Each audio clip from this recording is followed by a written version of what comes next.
और अब हम बात करने जा रहे हैं रूस यूक्रेन जंग की। आज 284वां दिन है इस जंग का। बीते 9 महीने में रूस ने यूक्रेन में भारी तबाही मचाई है। यूक्रेन के कई इलाकों को अपने कब्जे में भी लिया, लेकिन जैसे जैसे जंग और घातक होती जा रही है वैसे यूक्रेन की फौज विदेशी हथियारों के दम पर रूस पर पलटवार कर रही है।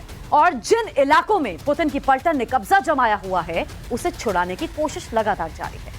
करीब 10 महीने लंबे खिंच चुके युद्ध की वजह से जिन जगहों पर रूस ने कब्जा किया है, अब वहां व्लादिमीर पुतिन की फौज के पांव उखड़ने लगे हैं। यूक्रेन ने डोनेत्स्क और लुहांस्क पर कब्जे की जंग को एक बार फिर से तेज कर दिया है। और इस बीच इस जंग से जुड़ी बड़ी खबर भी हम आप तक पहुंचा दें। अब की यह सबसे बड़ी खबर है रूस यूक्रेन युद्ध से जुड़ी खबर। डोनेत्स्क पर कब्जे की जंग और तेज हो गई है। डोनेत्स्क पर दोनों देश आमने सामने हैं। डोनेत्स्क पर रूस ने कब्जा किया हुआ है। डोनेत्स्क को वापस लेना चाहता है यूक्रेन। तो इस वक्त की बड़ी खबर हम आप तक पहुंचा रहे हैं। कब्जे को लेकर आमने सामने यूक्रेन और रूस।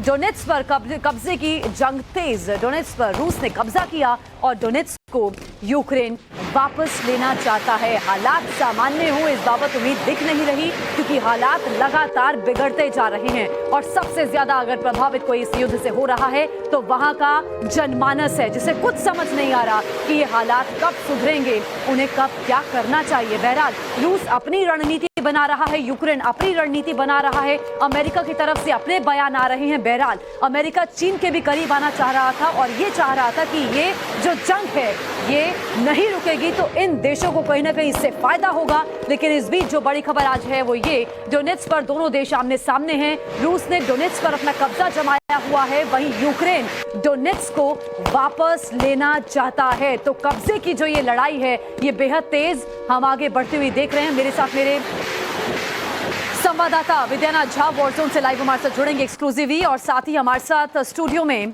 खास मेहमान भी मौजूद हैं। रिटायर्ड मेजर जनरल संजय सोई साहब, डिफेंस एक्सपर्ट है। सर आपका बहुत बहुत स्वागत है। सोई सर मैं आपके पास आऊंगी। जरा एक बार हम ग्राउंड जीरो पर चले जाते हैं, जहां पर वॉरजोन से मेरे सहयोगी विद्यानाथ जो जुड़ रहे हैं। विद्या, डोनेत्स्क पर कब्जा रूस ने किया, यूक्रेन अब उसे वापस चाहता है और हम जंग तेज होती देख रहे हैं इस मसले को लेकर। जी देखिए, कल हमने टाइम्स नाउ नवभारत के दर्शकों को, अपने दर्शकों को बताया था कि डोनेत्स्क में कैसे यूक्रेनी सेना भी फंस गई है और वहां से निकलने के क्योंकि आदेश यूक्रेन के राष्ट्रपति जेलेंस्की की तरफ से नहीं मिले, लिहाजा जैसे तैसे वो अपनी जान बचाने की कोशिश कर रहे हैं। लेकिन इस वक्त बड़ी खबर हम अपने दर्शकों को देना चाहते हैं। डोनेत्स्क में बखमुट, जहां पर अभी लड़ाई चल रही है, जिस बखमुट को कब्जा करने की कोशिश रूस की सेना कर रही है, वहां पर ताबड़तोड़ फायरिंग की गई है और फायरिंग की तस्वीरें सामने आई हैं।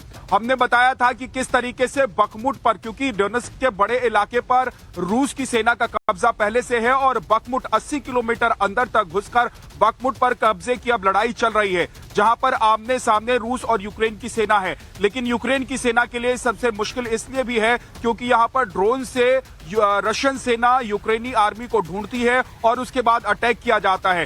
गहरे गहरे गड्ढे खोदकर यूक्रेनी सेना अपने आप को बचाने की कोशिश यहां कर रही है। इसके अलावा एक और बड़ी खबर हम अपने दर्शकों को देते हैं यूक्रेन के राष्ट्रपति के हवाले से। यूक्रेन के राष्ट्रपति ने बयान दिया है, उन्होंने कहा है कि बखमुट में और डोनेत्स्क में रूस की सेना जो है वो आगे बढ़ गई है और उसने बखमुट को कब्जाने की कोशिश जो है की है। तो ये हमने जो खबर कल दिखाई थी उस पर खुद यूक्रेन की तरफ से मोहर लगा दी गई है कि बखमुट में अब किसी भी वक्त और कुछ ही घंटों में संभवतः ये देखा जा सकता है कि रूस की सेना पूरी तरीके से कब्जा कर ले, क्योंकि बखमुट वो इलाका है जहां पर अगर कब्जा हो जाता है तो बेहद करीब यूक्रेन के और डेनेप्रो नदी के किनारे पहुंच जाएगी रूस की सेना। और क्योंकि डेनेप्रो नदी के किनारे से रूस की सेना को पीछे धकेलने की कोशिश यूक्रेन की तरफ से लगातार किया जा रहा है। इसके अलावा एक और बड़ी खबर टाइम्स नाउ नवभारत के अपने दर्शकों को हम बताना चाहते हैं वॉर जोन से, वो ये है कि कीव पर परमाणु अटैक को लेकर एक बड़ा खुलासा अमेरिका की तरफ से किया गया है। अमेरिका ने कहा है कि कीव को टारगेट किया जा सकता है, आने वाले वक्त में इसकी तैयारी रूस कर रहा है, क्योंकि हम देख रहे हैं कि बेलारूस में रूस के डिफेंस मिनिस्टर और बेलारूस के डिफेंस मिनिस्टर्स के बीच में मुलाकात हुई है। यही नहीं, हमने देखा कि मिग 31 को किस तरीके से आसमान में उड़ाया गया बेलारूस से, जिससे यूक्रेन में कीव की सांसें थम गई। देखिए, अगर कीव पर अटैक किया जाता है और परमाणु बम दागे जाते हैं, तो बताया गया है कि 65 किलोमीटर के दायरे में इसका जो असर है वो होगा और बड़ी संख्या में करीब 20 से 25 लाख जो लोग हैं इस इलाके में रहने वाले वो मारे जा सकते हैं। तो एक बड़े अटैक की प्लानिंग रूस की तरफ से की जा रही है, जिसको लेकर अमेरिका की तरफ से बड़ा खुलासा किया गया है। और अगर ऐसा हो जाता है तो आने वाले दिनों में हम देखेंगे कि ये युद्ध जो है एक नए परिणति पर जाएगा और इसमें आगे क्या होगा, क्या नेटो देश सीधे तौर पर खुलकर सामने आ जाएंगे, क्या नेटो देश की जो सेना है वो यूक्रेन में उतर जाएगी, क्योंकि पहले ही रूस की तरफ से ये कहा गया है और बेलारूस की तरफ से भी ये कहा गया है कि जबरदस्ती नेटो की सेना को यूक्रेन में उतारने की कोशिश जेलेंस्की कर रहे हैं। तो ऐसे में आने वाले कुछ घंटे वॉर जोन के लिए और खास तौर से यूक्रेन के लिए बहुत महत्वपूर्ण रहने वाले हैं, क्योंकि जितनी बड़ी प्लानिंग्स रूस की तरफ से की जा रही है, एक एक करके जिस तरीके से इन प्लान्स का खुलासा हो रहा है, उससे ऐसा लग रहा है कि रूस कुछ बड़ा प्लान कर रहा है। अमेरिका ने जो संजय सोई बड़ा खुलासा किया है, बयान जो आया है, इस पर हम बाद में बात करेंगे। पहले आप मुझे ये बताइए, डोनेट्स्क को लेकर पहले ही डोनेट्स्क पर कब्जे को लेकर दोनों देश आमने सामने हैं, ठीक है। रूस ने कब्जा जमा रखा है, यूक्रेन उसे वापस चाहता है। अब अगर बखमुट में भी रशिया अपना दबदबा कायम कर लेता है, बना लेता है, तो फिर ये कितनी बड़ी जीत रशिया की और कितना बड़ा नुकसान यूक्रेन को? नहीं, सबसे पहले ज्योत्सना जी ये बात है कि आपको मैं बधाई देना चाहूँगा आपके चैनल को, जिस प्रकार से वार जोन से आपकी रिपोर्टिंग हो रही है और इतने मुश्किल में जहाँ पे मिसाइल बरस रही हैं, टेम्परेचर -8 -10 जा रहा है, तो एक अलग पिक्चर प्रोजेक्ट करता है यहाँ पे दर्शकों के लिए। दूसरी बात यह है कि जिस प्रकार से जो लड़ाई चल रही है बखमुट की, ये बड़ी इंपॉर्टेंट है, क्योंकि इससे रशिया को एक साइकोलॉजिकल बेनिफिट मिलेगा। अभी पीछे हमने देखा खार्किव में, खैरसॉन में और साउथ यूक्रेन में उनको जिस प्रकार से पीछे हटना पड़ा, तो ये उनके मोराल के लिए एक तो बहुत इम्पॉर्टेंट है। दूसरी बात, जो यहाँ और जो फोर्सेस उन्होंने विड्रॉ की, उन्होंने रीग्रुप करके यहाँ पर ऑफेंसिव लॉन्च किया है कि यूक्रेनी फोर्सेस को वहाँ से भगा दिया जाए, और इससे जो यूक्रेन की जो सप्लाई लाइन है कुछ इलाकों में वो इफेक्ट हो जाएगी। तो यूक्रेन के लिए जो और साउथ के इलाके उनको पकड़ के रखना मुश्किल हो जाएगा। ये दो कारण है कि जरा जो बखमुट की लड़ाई है इसका जीतना रशिया के लिए कितना इंपॉर्टेंट है। ज्योत्सना जी, अच्छा, रशिया लगातार कोशिश कर रहा था राजधानी कीव पर नजर गड़ाए हुए है कि किस तरह कीव पर कब्जा कर लिया जाए। अगर सर ऐसा मुमकिन हो गया, जिस तरह हमें विद्या बता रहे हैं, वो कह रहे हैं कि 65 किलोमीटर का ऐसा दायरा है जिस पर कब्जा रशिया जमा लेगा और उससे बहुत बड़ा नुकसान होगा यूक्रेन को। नहीं, बिल्कुल ज्योत्सना जी, ये विद्या जो बता रहे हैं बिल्कुल ठीक बता रहे हैं कि जो रशिया अभी जो सिचुएशन है वो एक तरह से साइकोलॉजिकली यूक्रेन को तोड़ने की कोशिश कर रहे हैं, जिस प्रकार से उनके एनर्जी सेंटर्स को बर्बाद कर रहे हैं। अभी सर्दी आ रही है, टेम्परेचर आज सुबह में देख रहा था, वो सही बता रहे, जैसे उन्होंने ड्रेस डाली हुई है कि -6, कल -8 हो जाएगा, फिर और कम होता जाएगा। ऐसे में जब वो उनको साइकोलॉजिकल तोड़ने की और जो उनकी डिफेंस प्रिपेयर्डनेस को ख़त्म करने की रशिया की बात हो रही है, ये लॉन्ग टर्म चल रहा है। ये सर्दियों के टाइम पर अभी फिजिकल लड़ाई कम हो जाएगी जिस प्रकार से, क्योंकि सर्दी पड़ रही है, बर्फ पड़ती जा रही है, उतना मुश्किल हो जाएगा। लेकिन जो हमले मिसाइल के द्वारा, रॉकेट्स के द्वारा, एयर के द्वारा लगातार हो रहे हैं, वहाँ पर उनकी विल टू फाइट को डिस्ट्रॉय करो।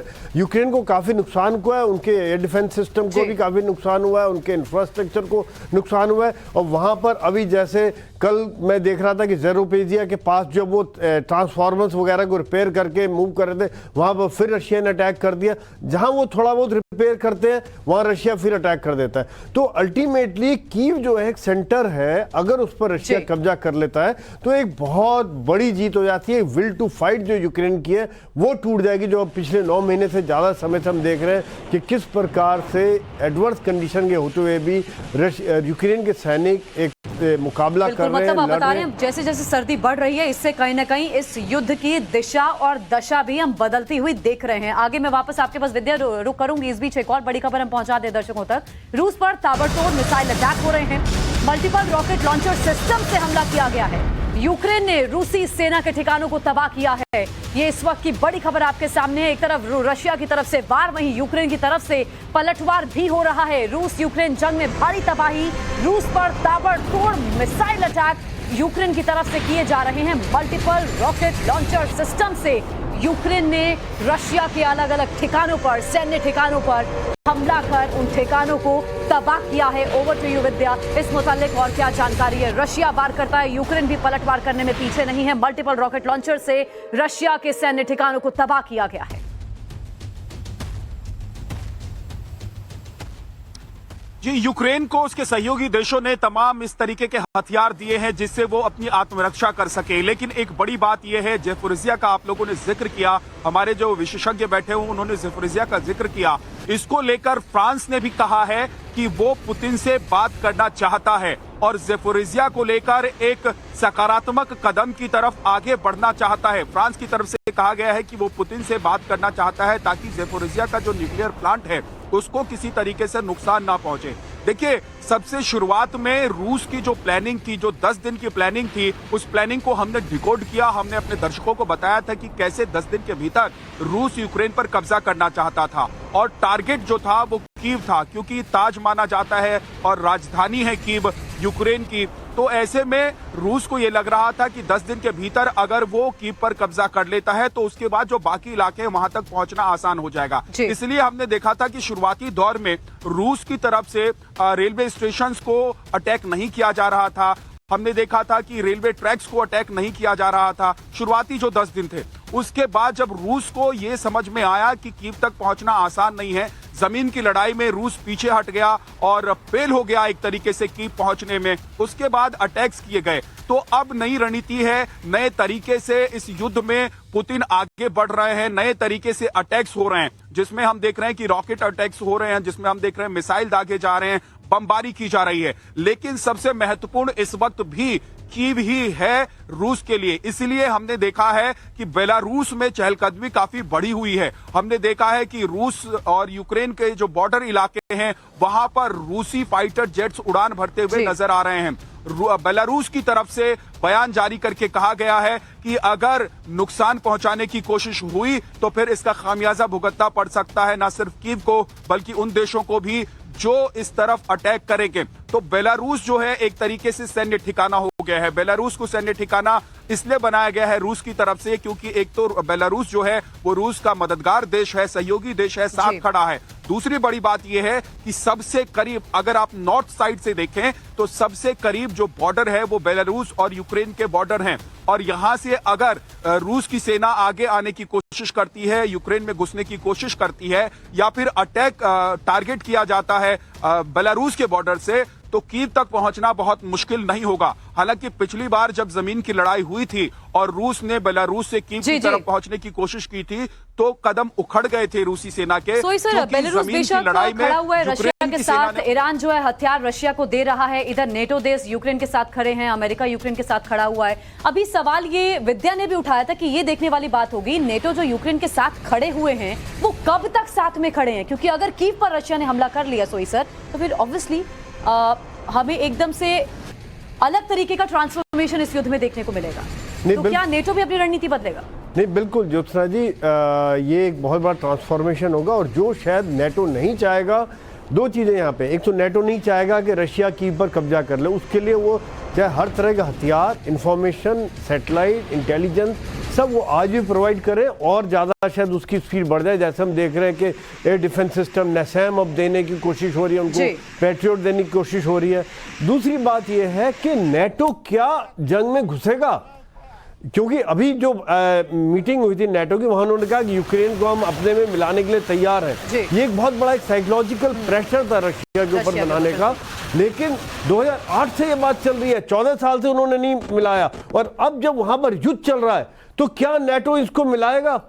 अगर मिलाता है तो इसका इम्प्लीकेशन ये है कि जो रशिया की लड़ाई, नेटो को लड़ाई में शामिल होना पड़ेगा, उनके देशों को शामिल होना पड़ेगा कि यूक्रेन के साथ जो युद्ध चल रहा है, और वो नेटो नहीं चाहेगा कि वो युद्ध में शामिल हो, वो अवॉइड कर रहे हैं। वो रशिया के साथ डायरेक्ट युद्ध नहीं करना चाह रहे, वो इनडायरेक्ट यूक्रेन को मदद दो, हथियार दो, एनर्जी के इक्विपमेंट दो, खाना दो, पैसा दो, यूक्रेन तुम आगे बढ़ो, हम तुम्हारे साथ हैं, ये चीज़ है वो। लेकिन सामने आके लड़ने का कोशिश कोई नहीं कर रहा है, चाहे वो अमेरिका हो या नेटो। और आप बता रहे हैं अगर नेटो में यूक्रेन को शामिल कर लिया गया तो फिर जो नेटो देश हैं, बेशक उन्होंने 30 देशों ने हामी भर दी हो कि हम यूक्रेन को अपने साथ जोड़ेंगे, अगर यूक्रेन जुड़ गया तो नेटो देशों को भी डायरेक्टली वॉर में शामिल होना पड़ेगा। समय वापस आपके पास लौट रही हूं। एक और बड़ी खबर है विद्या, आपके पास भी आ रही है। लुहांस्क में यूक्रेन ने बमबारी की है। 158वीं बटालियन ने रूसी सेना पर हमला किया। हमले में यूक्रेन ने रूसी हथियार को तबाह कर दिया है। तो यूक्रेन लगातार हमले कर रहा रशिया पर। लुहांस्क में यूक्रेनी सेना ने की बमबारी। इस हमले में यूक्रेन ने रूसी हथियार को तबाह कर दिया है। ये तस्वीरें लगातार हम आपको दिखा रहे हैं। ग्राउंड जीरो से तबाह किया गया है सैन्य ठिकानों को यूक्रेन द्वारा। ये रूसी सैन्य ठिकाने हैं। लुहांस्क पर यूक्रेन ने वार किया, तबाह किए रूसी हथियार। एक और बड़ी खबर आप तक पहुंचा दें, रूस के खिलाफ स्पेशल ऑपरेशन की जानकारी मिल रही है। यूक्रेन के लड़ाकू हेलीकॉप्टर्स रवाना कर दिए गए हैं। यूक्रेनी हेलीकॉप्टर्स रवाना होने का वीडियो भी हम आपके सामने रखने जा रहे हैं। महायुद्ध से जुड़ी एक्सक्लूसिव खबर है, तस्वीरें भी एक्सक्लूसिवली हम आपको दिखा रहे हैं। रूस के खिलाफ स्पेशल ऑपरेशन लगातार जारी है। यूक्रेन के लड़ाकू हेलीकॉप्टर्स रवाना कर दिए गए हैं। विद्या हमें और जानकारी देंगे। यूक्रेनी हेलीकॉप्टर्स रवाना हो गए हैं, वीडियो लगातार विद्या हम दिखा रहे हैं। आगे क्या परिणाम अब देखने को मिलेंगे, आगे क्या हेलीकॉप्टर्स की रवानगी के बाद? जी देखिए, डोनबास और लुहांस्क ये वो इलाके हैं जहां पर रूस ने अपना वर्चस्व बनाया हुआ है, कब्जा जमाया हुआ है। और किसी भी तरीके से जेलेंस्की ये चाहते हैं कि इन इलाकों को वापस ले लिया जाए, क्योंकि अब जो सहयोगी देश हैं यूक्रेन के, वो थकते हुए नजर आ रहे हैं। रूस की तरफ से एक बयान जारी किया गया है जिसमें कहा गया है कि यूक्रेन को सपोर्ट करते करते, सहयोग करते करते उसके सहयोगी देश अब थकने लगे हैं। मैसेज बिल्कुल साफ है जेलेंस्की के लिए कि अब आपके पास वक्त नहीं है, बहुत कम वक्त में आपको जो करना है आप कर लीजिए। ऐसे में जेलेंस्की ये चाहते हैं कि जिन इलाकों पर रूसी कब्जा है वहां पर अटैक किया जाए, और जिस तरीके से रूस एग्रेसिव अटैक्स कर रहा है उसी तरह की रणनीति पर यूक्रेन भी चलने की कोशिश कर रहा है। लेकिन लुहांस्क हो और डोनबास को, इन इलाकों में यूक्रेन की सेना घुस जाए और रूस के कब्जे से इसको बाहर निकाले, ये बहुत मुश्किल है। अभी तो आप देखिए ना कि खार्किव और खेरसोन जो इलाके हैं, यहीं पर रूस की सेना के सामने यूक्रेन की सेना टिक नहीं पा रही है। रूस की सेना इन इलाकों में जहां पहले पीछे हट गई थी, वहां एक बार फिर से काबिज हो गई है। ऐसे में आप सोच रहे हैं कि डोनबास और लुहांस्क तक अटैक करके उन इलाकों को छुड़ा लेंगे। तो लगता ऐसा है, जो विशेषज्ञों से मेरी बात होती है वो बताते हैं कि यूक्रेन की ये गलती हो सकती है। पहले वो इलाके जो पूरी तरीके से यूक्रेन के कब्जे में थे और रूस ने अटैक करके उन पर कब्जा जमाया है कुछ हिस्सों पर, उनको छुड़ा लेना चाहिए। लेकिन जेलेंस्की की रणनीति कुछ और है। वो एग्रेसिव होना चाहते हैं, जैसा रूस एग्रेसिवनेस दिखा रहा है, ठीक उसी तरीके से आक्रामकता के साथ इस लड़ाई को वो लड़ना चाहते हैं। बिल्कुल, रक्षा विशेषज्ञों की बात कर लें या फिर हिंदुस्तान की बात को दोबारा से रशिया और यूक्रेन ध्यान में ला लें कि ये जो इस समय युद्ध चल रहा है, जितना ज्यादा हम वार पलटवार करेंगे तबाही होगी, इससे हालात सुधरेंगे नहीं, बातचीत से ही समाधान निकलेगा। संजय सोई सर, बहुत बहुत शुक्रिया हमारे साथ जुड़ने के लिए। विद्या, आपके पास भी हम वापस आएंगे ग्राउंड जीरो पर। अभी आपका बहुत बहुत शुक्रिया। और एक लेटेस्ट अपडेट, युद्ध रशिया यूक्रेन से जुड़ी सबसे पहले टाइम्स नाउ भारत पर एक